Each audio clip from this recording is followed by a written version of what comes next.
Welcome to the Agent of Wealth podcast with Marc Bautis from Bautis Financial. In this podcast, Marc helps guide you towards financial freedom, ensure you never run out of money, and create a balance in life that prioritizes what is most important to you. Join us for this journey as Marc draws from years of expertise and guest experts to solve the multiple wealth building challenges involved in your financial life.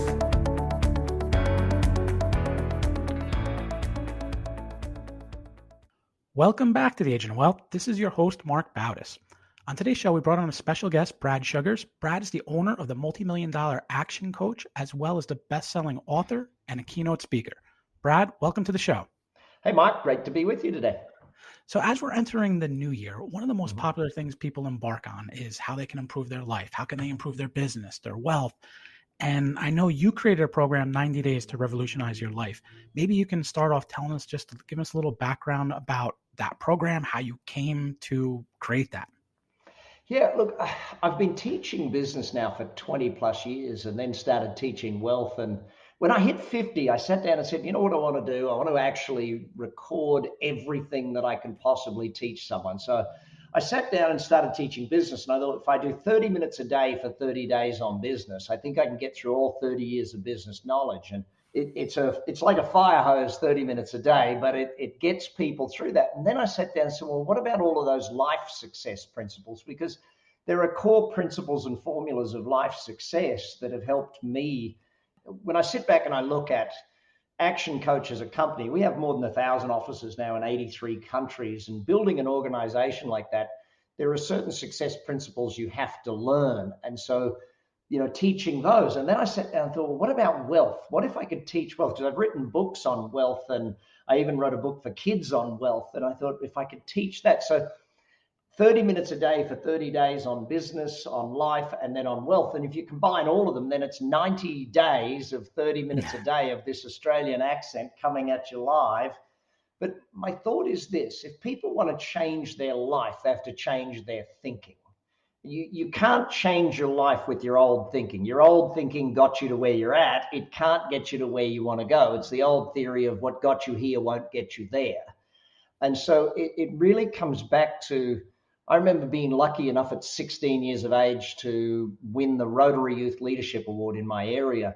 And they sent me away for a training program on how to be successful and how to be a leader at 16. And it was like, it got me on this yearn to learn, and it got me this desire to keep reading and studying and understanding. And so I just started reading everything. And what I realized is that I can learn anything. If I want to achieve something, I can learn it. And as long as I'm willing to learn it, then I can do it. And the learning work is the hardest work, Marc. I think that's why very few people make change. They're not willing to learn new stuff. So that's really the focus for me, is getting people into that learning phase. So what do they do? They'd say that you'll actually put something out that they can listen, watch. It's all there online. They go in every day and watch something for 30 minutes a day and do their learning and go to the next phase. And, oftentimes because of it being, 30 minutes a day of learning is a lot of learning compared to what most people are doing currently. But like, we came into this pandemic and it was like, well, how do you survive that? I've run my business through 4 economic downturns. And so I started teaching them, here's how you survive an economic downturn in business. Here's what you should be doing with your money at home. Here's how, because when you sit down and you look at the change that we have to make in order to be successful financially today, in order to be successful in our relationships today. I was just on the phone yesterday with a friend of mine because a 16-year-old daughter has really struggled with the whole. They live in Australia, and they really struggle. In case anyone didn't know, Australia started as a convict settlement, and it seems like it's gone back to being that at this point in time. And her daughter is really struggling with this whole concept of lockdown, and we see what's happening. And the way of the world today is different, and people need to increase their knowledge if they're going to increase their ability to handle what's going on. Life doesn't get easier. You get better at life, I guess, is probably the simplest way to put it. And so they'll go through each lesson. And is there something they implement at the end of each lesson? Homework every day, workbooks to go through on every single part of it. It's, the interesting thing is, I don't put the homework out there because I expect people to do homework like, when we were in school type thing. But it's like, if you're going to succeed financially, you need to build your family's wealth plan. You need to build a plan for your family's wealth. If you're going to succeed in business, you need to build that plan for business. And if you're going to succeed at life, what do you want your life to look like? What does a successful life look like? I know as a father of 5, teaching my kids the principles of success, the formulas of success. Like when I sit down with my kids and explain to them B times do equals have, they look at me funny. I go, what do you mean, Dad? Well, when you know what you want to have, what you have to work out is what you need to do in order to do that. And then who do you need to become in order to have? And I sit down with my kids and I say, well, explain to me what you want to have in your life. And they're like, well, I sort of want to have this and like that. Well, until you're very clear on what you want to have, it's hard to work out what you need to do. And therefore, it's hard to work out who you need to become. You set a goal for your life, or you set a goal for your business or your wealth. You have to grow into that goal. You're not going to achieve the goal on your current knowledge, because if you could have achieved the goal on your current knowledge, you would have already done that. I go back to when I was 16, actually, that story with Jim Rohn.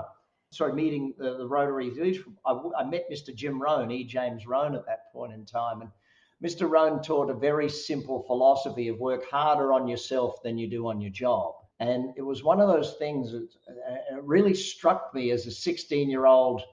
Let's just say I thought I knew a little bit about life at 16. I thought, Right. I was that kid. And you sit down and you think, hang on a sec, if I become the best me that I can be, then I build the best life that I build. If I work on me, then everything else gets easier. Like sales doesn't get easy. You got to get better at sales. Investing doesn't get easy. You got to get better at investing. And the world of investing is changing at such a rapid rate of knots. You need to understand the philosophies and the principles of wealth before you go to anything else. So, when I sit down with people and teach them leverage, the principle of do the work once and get paid forever. And they look at me funny and they go, what do you mean do the work once and get paid forever? Because what did we learn at school, Mark? All we learned was do the work once, get paid once. If you show up, you get paid. If you don't show up, you don't get paid. But then, of all my 17 books, the ones I've written on wealth have always been about leverage. How do you build something that pays you forever? How do you build a business that works so you don't have to? My definition of a business is build a commercial, profitable enterprise that works without you. Because if you have to show up, it's not a business, it's a job, and you work for the craziest person in the company. That's basically the way I look at it. Now, for me, and people say, well, how do you actually do it? Well, I own 11 companies. I work 2 days a week. 1 day a week, I do content, like I get in studio and create videos, but 2 days a week to run 11 companies, Tuesdays and Thursdays. And people ask, how do you do that? Well, I build businesses and I build business people. If I build my team and I teach them and I coach them and I mentor them and teach them how to do it, they can run the business and I don't have to. I have great CEOs who run all my companies. And that's one of the greatest skills you can learn, is to do the work one time and get paid forever. Even Steve Jobs had to learn that, Mark. When we look back at the history of Apple, he got fired from Apple in the beginning. And you look at it, their business model was very different to Microsoft. Microsoft's business model is build a piece of software once and sell it 1 billion times. Now Microsoft's even evolved. They build a piece of software and rent it to you every month for the rest of time type thing. You pay your licensing fees. But we go back to Apple, and they were make a computer once. They were a manufacturing company. They made it once and sold it once. If you make it once and sell it once, you've got to make another one and do it again and again and again type thing. And the biggest problem for them is they made such great computers that lasted for 20 years that they didn't need to. When he went off and ran Pixar, he built a movie business. So what did he actually learn? Well, first of all, if you read the story, he learned good management and leadership, because that's what he had to learn as a person, he stated. But he also learned leverage. He went and built a business where you made movies. And you think of a movie, you make it once, how many times do you sell it? You sell it a gazillion times. How many ways can you sell that movie?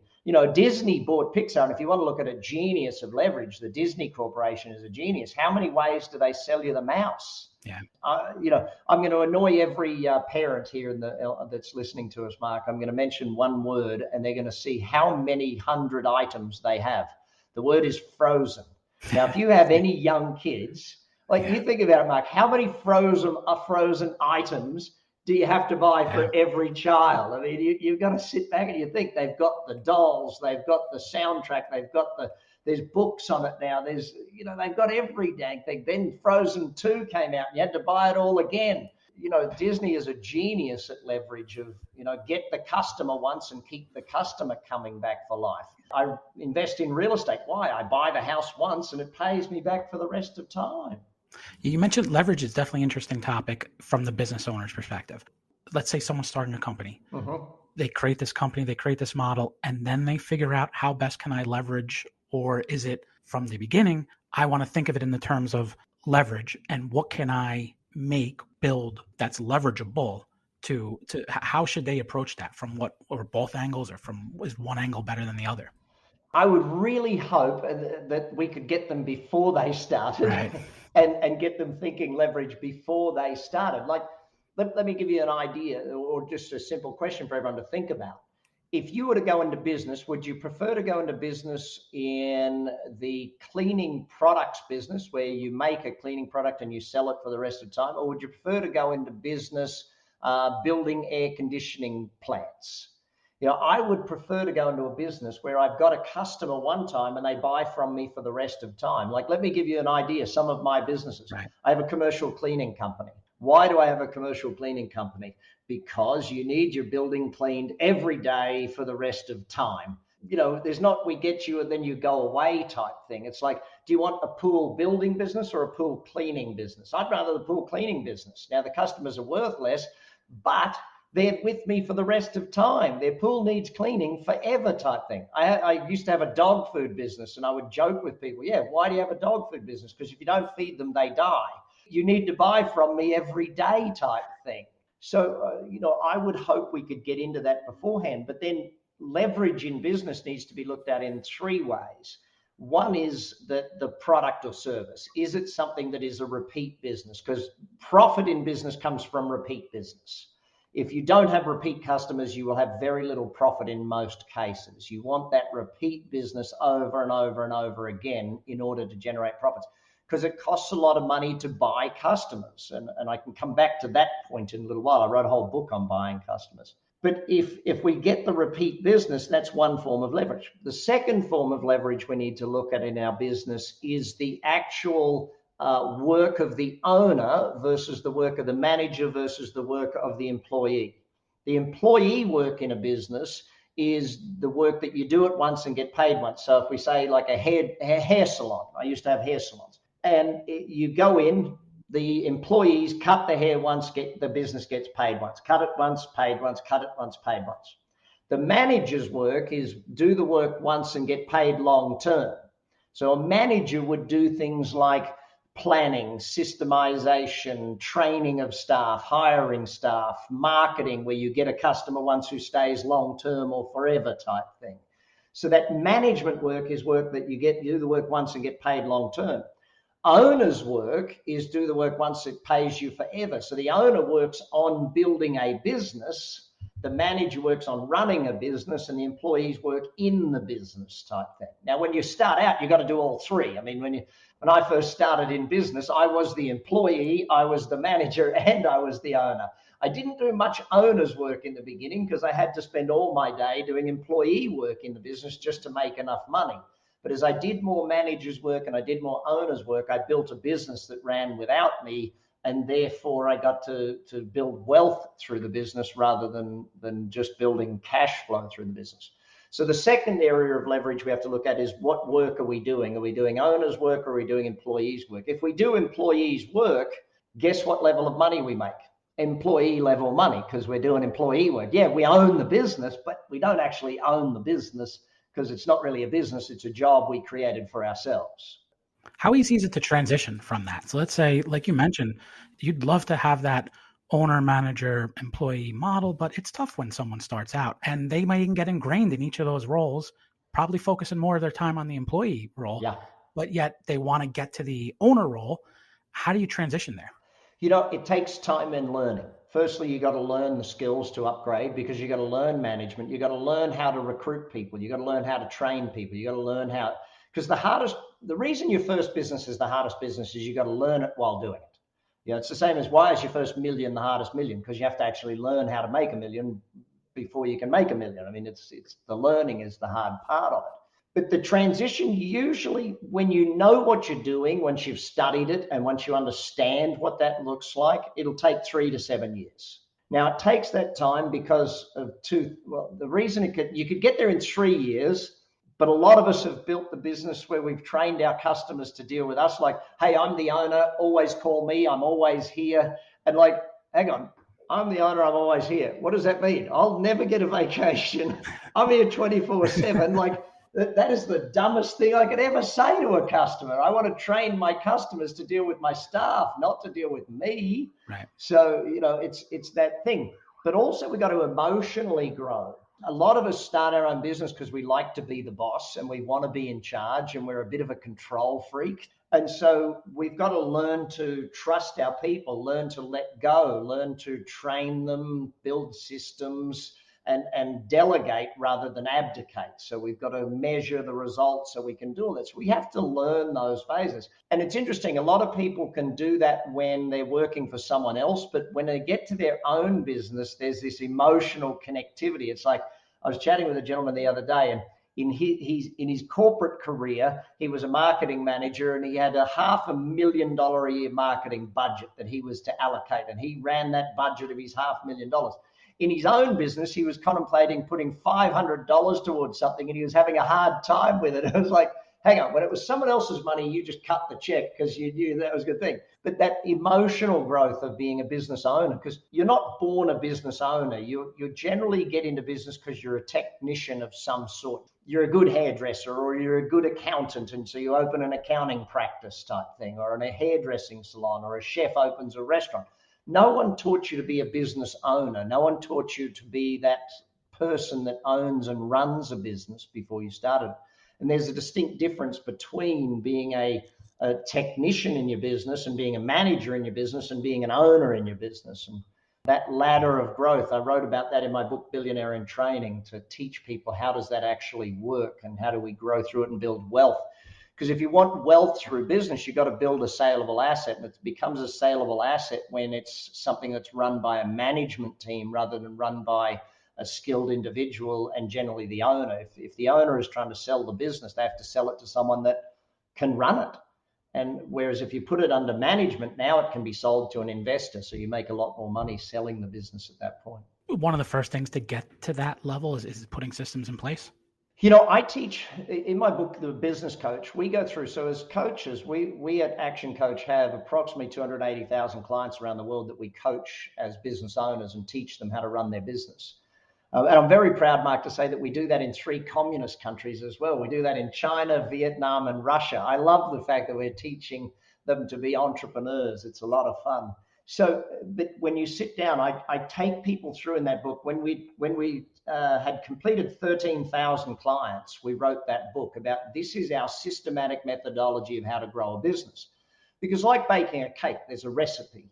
If you follow the recipe of how to grow a business, then you can actually do it. And most of us try and bake the cake by guessing what should be in the cake today. And we're learning, and then we bake a little bit of it and then we go, oh, I don't know, that didn't work. And learn the systematic methodology. Where we start with most business owners is an area called mastery, where we take control back of the business, because usually the tail is wagging the dog type thing. The owner is not running the business is running the owner. So we start with the 4 areas of mastery, knowing where the business is going and knowing what the financials are and knowing the operational aspects, and also getting the productivity aspect of the business. So we work on those 4 areas first in most companies because we want control back. Control of the finances, the direction, all of those things, the delivery aspect of the business. Then we generally move them into marketing, because to fund growth, you need new business. To fund growth, you need repeat business. You need better conversion rate. And I teach my 5 ways formula, which is possibly the most important formula any business owner should learn. And that is leads by conversion equals customers, customers by number of transactions by average sale equals revenues, revenues by margins equals profits. So those 5 areas of leads, conversion, transactions, average sale, and margin are the 5 most important areas of any business owner's marketing plan. And so we sit with them and teach them marketing, because marketing is, I go back to what I said before, the process of profitably buying lifetime customers. If a business doesn't have a marketing budget, it's rarely going to ever make any money, because you have to acquire customers. And let's say I spent $1,000 on marketing and it bought me, and I got 10 new customers from it. Well, each one cost me $100 to buy.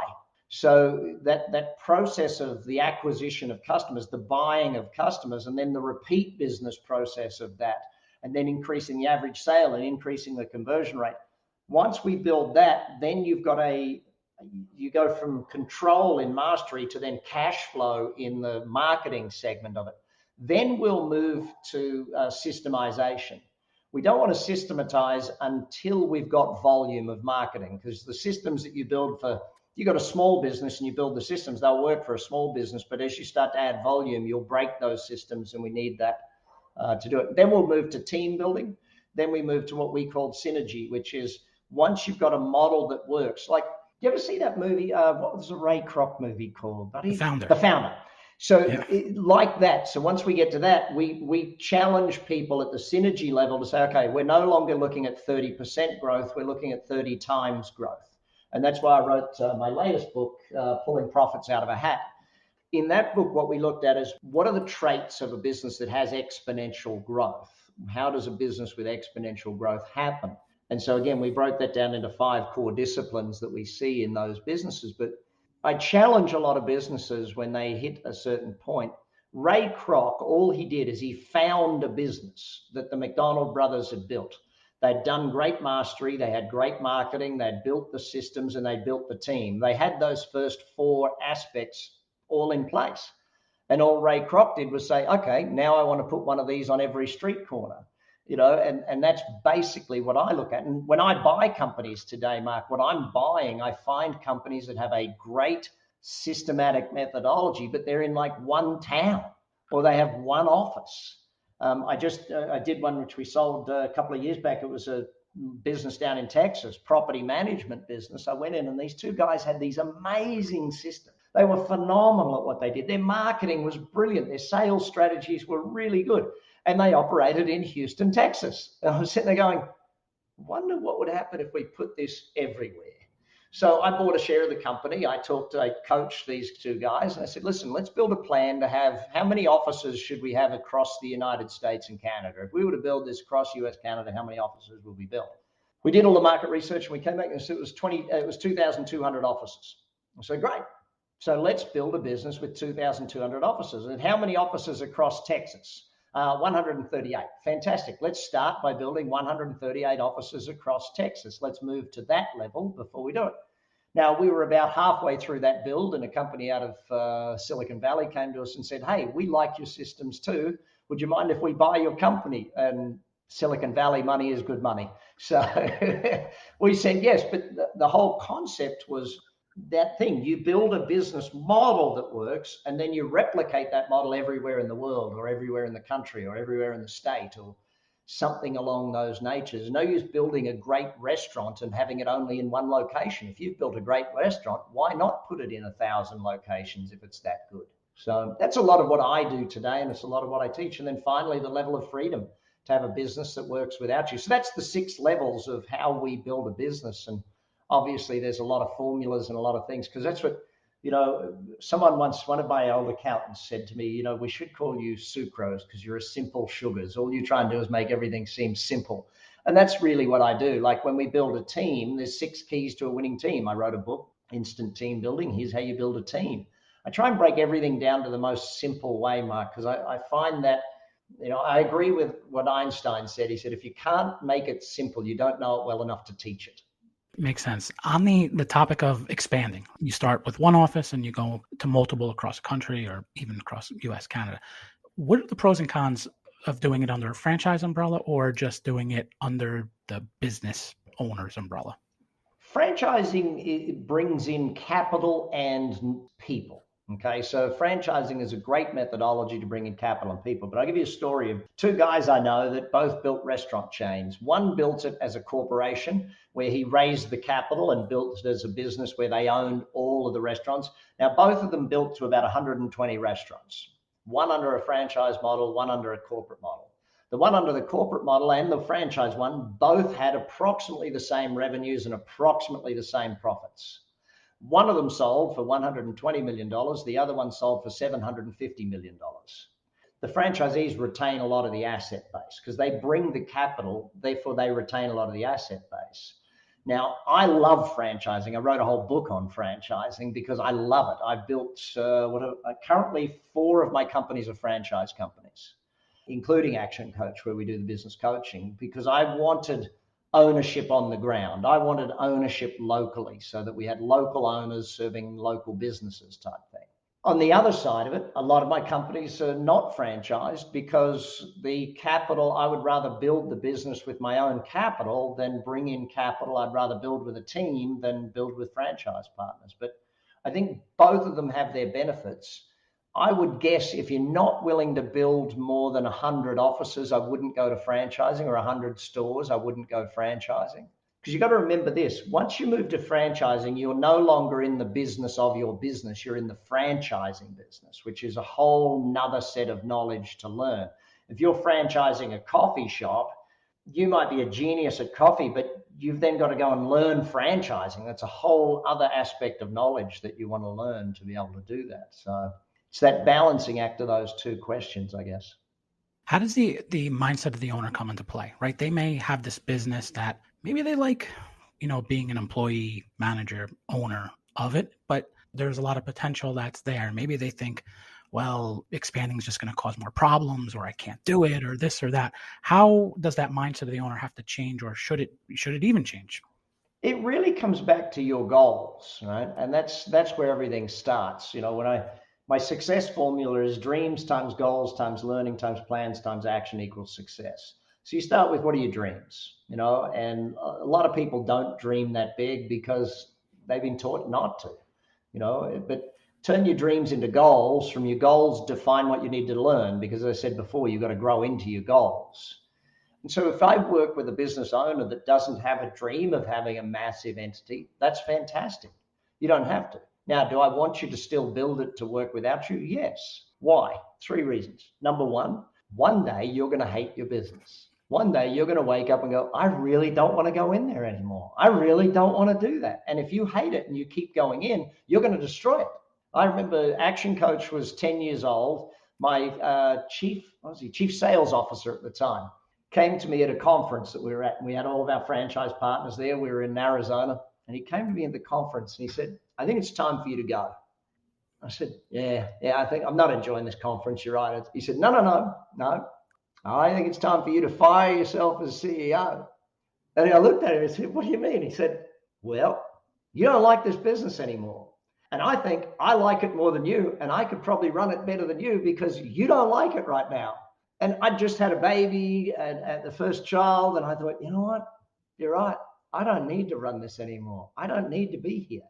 And I fired myself as CEO. I left, spent 4 years as a full-time dad, had a great old time, fell back in love with my business again, because being a full-time dad, when you realize that you know every single word to every single kid's TV show and you can do Dora the Explorer better than the person on TV, you realize it's probably time to go back to work.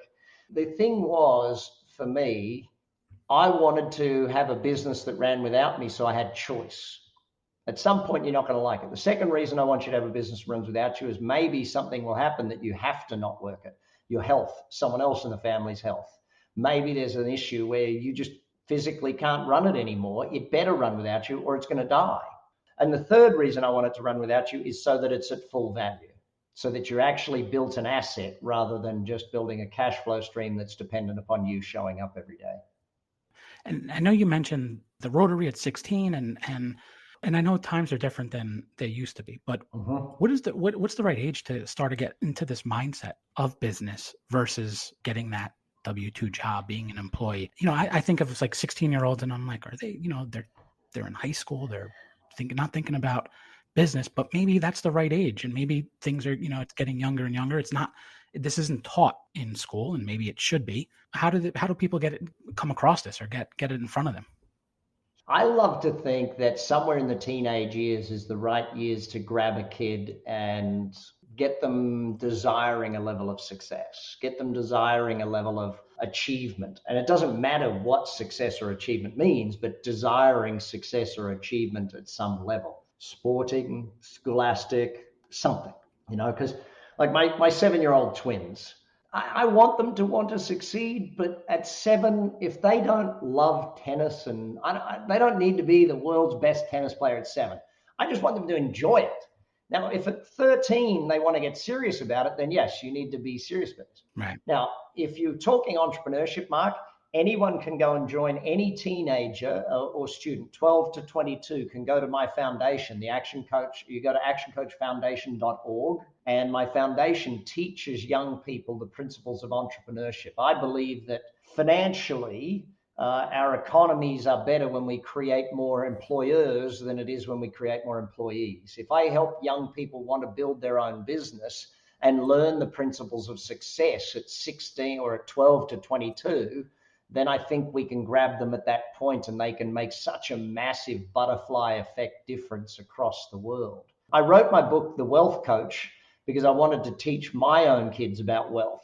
And I gave it to one of my friends and I said, can you read this and think if you'd give this to your kids? And it was written with kids in mind. And he read it and he came back to me and says, Brad, I can't give that to my kids. And I'm like, why not? He said, I don't even know any of that stuff. How am I going to give it to my kids? He said, can you rewrite this so that I can learn it as well as my kids? So I rewrote the book so that it allowed adults to learn with their kids about the principles of wealth. But my 30X Wealth takes adults through it. Now, I've got some of my clients have told me very clearly they've had their teenage kids go through 30X Life with them, learning the principles of life success.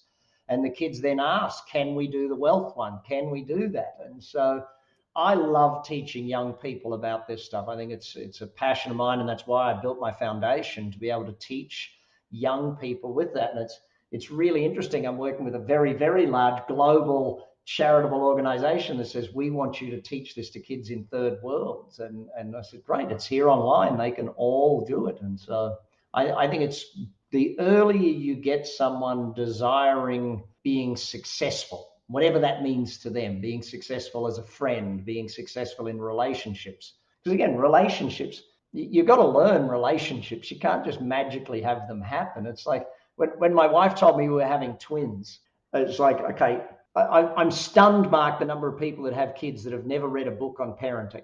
It stuns me. When she told me we were having twins, I sat there for a few minutes and, I'm not at a loss for words often, but I was definitely at a loss for words that day.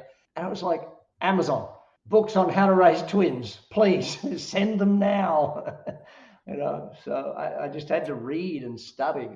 Yeah, I'm a lifelong learner too. I think the importance of, and not just learning, but also implementing or executing on what you learn. Well, that's what I want to say to everyone on this podcast. If this is your first time with Mark, subscribe. The stuff he's interviewed people about, you sit there and you just go, this is amazing stuff. Thanks. Yeah, the whole entrepreneurship, we're seeing it, explode now. People are just not happy in their job. So it's, having this conversation with you, it's coming at a great time where I think people want to, they may have that idea, or they may finally just say, you know what, I'm going to cut the cord and I'm going to go do it. And, having a resource like you and having some of the resources that you put out there, I think can give people that information, that knowledge. And, just like what I do in finance, it's not rocket science, but you do have to learn it and you do have to make a plan on how to implement it. So I want to thank you for being on the show. You gave some great info. How best can someone reach out to you, find more information about Action Coach, about what you do? Two things. First of all, I'm going to send you a link, Mark, that gives everyone the Black Friday. I'll extend the Black Friday deal on that 90X awesome. To all of your people. bradsugars.com or any social media. You can even find me on Pinterest. Next you'll be on TikTok. Yeah, that one my teenage daughters have said to me. But it's really interesting because TikTok now is adding an education side to itself, not just, right. doing stupid dances. Cool. Well, I appreciate you sending the link. We'll link to all that in the show notes. So thanks again for being on, and thank you everyone for tuning in today. Thank you for listening to the Agent of Wealth podcast. Click the subscribe button below to be notified when new episodes become available. The information covered represents the views and opinions of the guests and does not necessarily represent the views or opinions of Bautis Financial. The content has been made available for informational and educational purposes only and is not intended to be a substitute for professional financial planning and investment advice. Always seek the advice of your financial advisor or other qualified financial service provider with any questions you may have regarding your investments and financial planning.